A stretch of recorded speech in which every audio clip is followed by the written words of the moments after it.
Et puis il y a l'action aussi qui doit effectivement prouver qu'il n'y a pas de décalage entre ce que l'on prétend faire et ce que l'on dit, ce que l'on prétend faire et ce que l'on fait.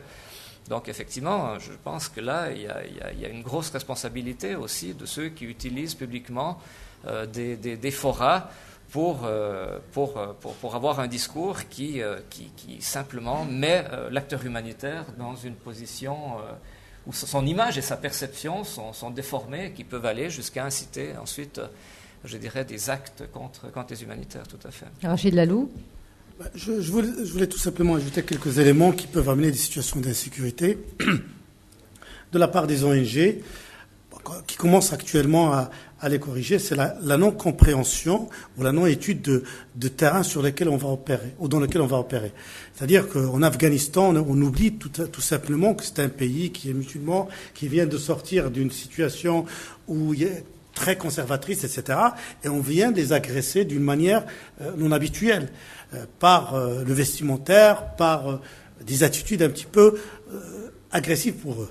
Ça, c'est une chose. Deuxième chose, je pense que les militaires, on l'a vu au Tchad, peuvent créer une situation d'insécurité autre que celle du mélange de genres.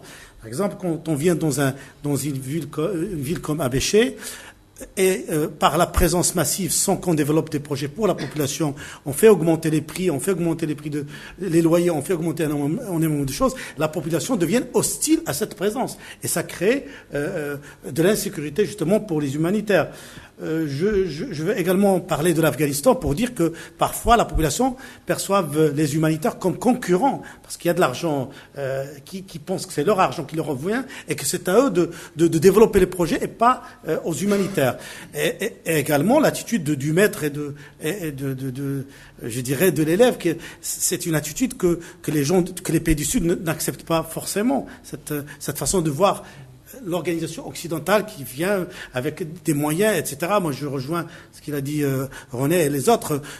L'endroit où on se trouve, je viens de N'Djamena, et quand on va voir les organisations humanitaires, elles sont vraiment dans les quartiers résidentiels avec des résidences énorme, etc. Et le visu, pour quelqu'un de ce pays-là, et puis les sommes d'argent, même, on peut avoir discuté, les sommes d'argent qui sont déversées dans ces pays-là, avec les personnes, ça peut être une source d'insécurité pour une ONG.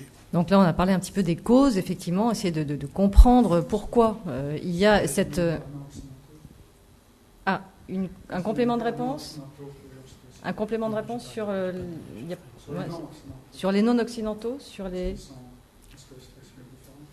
la situation différente par rapport aux non-occidentaux. Je n'ai pas de données chiffrées, je ne sais pas si d'autres dans la salle peuvent répondre, mais en tous les cas, redire que, de mon point de vue, le mouvement est dominé sur le terrain comme acteurs non gouvernementaux, je parle, par des ONG plutôt issus des pays occidentaux. Ronnie Broman a peut-être un élément de réponse par rapport à cette question ?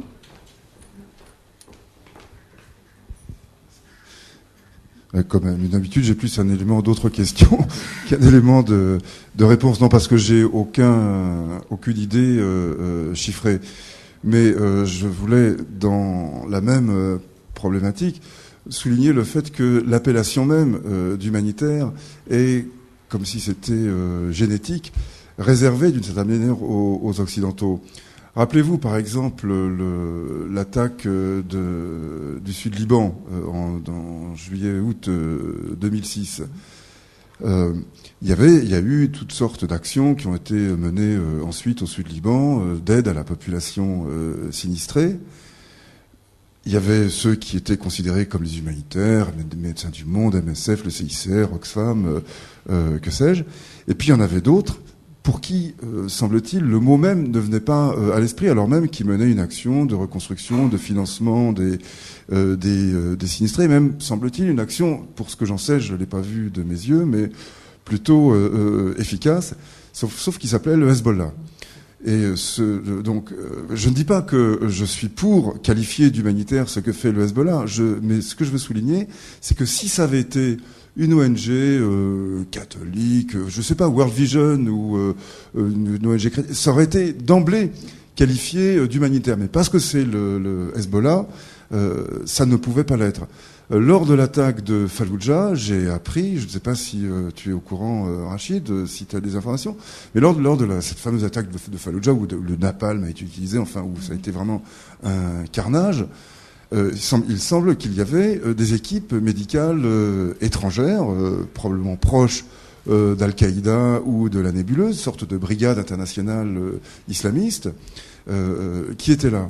Je suis convaincu que dans des circonstances parallèles mais symétriques, on ne se serait pas interrogé sur l'origine. Des étrangers qui auraient été là pour apporter des secours médicaux auraient été immédiatement, intuitivement, qualifiés d'humanitaires. Là, bon, la plupart des gens ignorent qu'il y avait des gens, donc le problème ne s'est pas vraiment posé. Mais quand bien, enfin, on peut l'imaginer comme expérience de pensée, on s'apercevra tout de suite que jamais il n'aurait été qualifié d'humanitaire. Donc cette division, elle est dans nos têtes. De même que on ne s'interroge pas, par exemple, sur le fait que,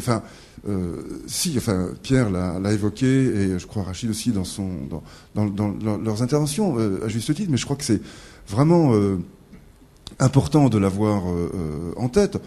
On prend l'habitude de considérer le monde onusien comme au-dessus des partis, comme surplombant la mêlée politique, sans s'apercevoir que c'est un acteur instrumental d'un certain nombre, en tout cas dans un certain nombre de pays, dans un certain nombre de situations, c'est un acteur instrumental au service d'autres pays.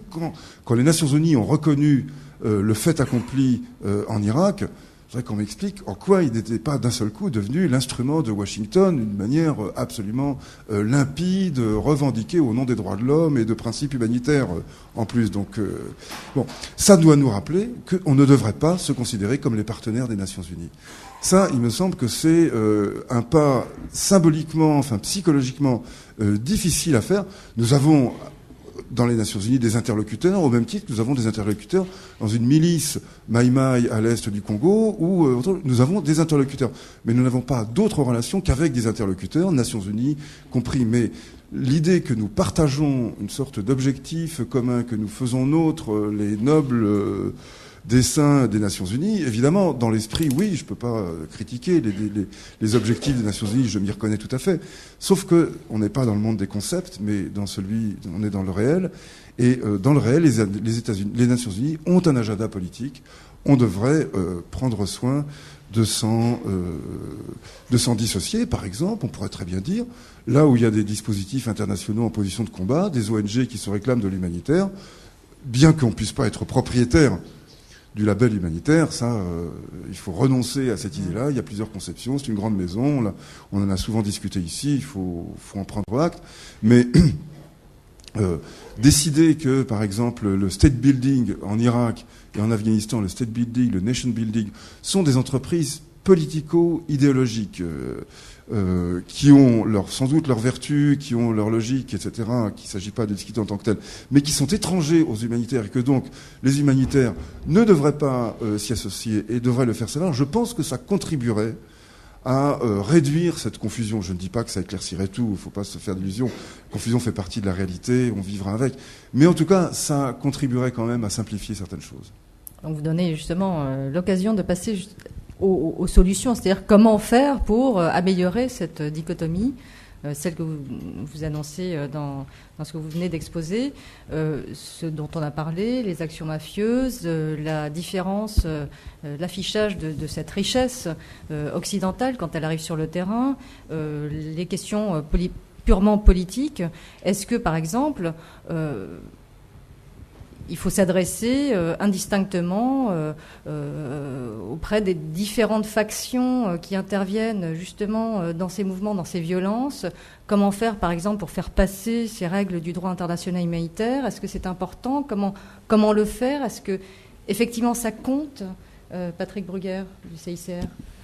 Il y a en fait beaucoup de questions en une. Oui, enfin, comment appréhender ces différentes factions qui interviennent sur ce terrain, qui mettent en péril? Donc, on voit aujourd'hui, à travers différents exemples, que ce soit en Somalie, en Afghanistan, également dernièrement en Mauritanie et au Mali. Je dirais que, pour pas simplifier à l'outrance les choses, mais en fait, il y a deux approches par rapport à comment remédier à ce phénomène d'insécurité chez les acteurs humanitaires, vous avez ceux qui, et là je rebondis sur ce qu'a dit René Broman, à l'instar des Nations Unies, bunkérisent, mécanisent, sécurisent à tout vent.